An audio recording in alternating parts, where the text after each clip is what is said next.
বাড়িতে এই পাখিটা ধরা পড়েছে, দেখাও এটা কি পাখি বুঝতেও পাচ্ছি না, কিন্তু বাচ্চা বলছে এটা ফিঙি পাখি, কিন্তু একে আমরা আপাতত ছেড়ে দেবো। তোমরা যদি জানো অবশ্যই আমায় কমেন্ট করে জানিও এটা কি পাখি। আমরা ভাবছি ফিঙে পাখি, দেখো আরে হ্যাঁ কচ করে দিবে আঙুল, আর বাচ্চাটা কামড়াই না।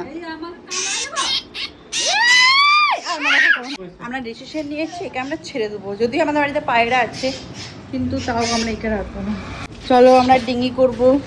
আবার আচ্ছা বাইরে যদি ওর মা বাবা দাঁড়িয়ে থাকে তাহলে করবে এরা ধরে নিয়েছে আমাদের ছানাকে। আরে ছানা আমাদের ঘরে ঢুকেছে নিচে, ছেড়ে দাও। এরা এমনি তো পোস্ট মানায় না বলছে, ফিঙে যদি হয়। হ্যাঁ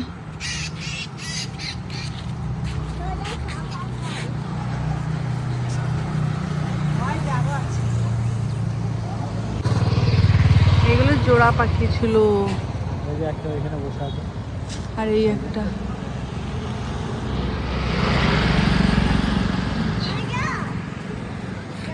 ভালো হলো, ওরা জোড়া ছিল বাবা, বয়ফ্রেন্ড গার্লফ্রেন্ড ধরে রাখে লাভ নেই।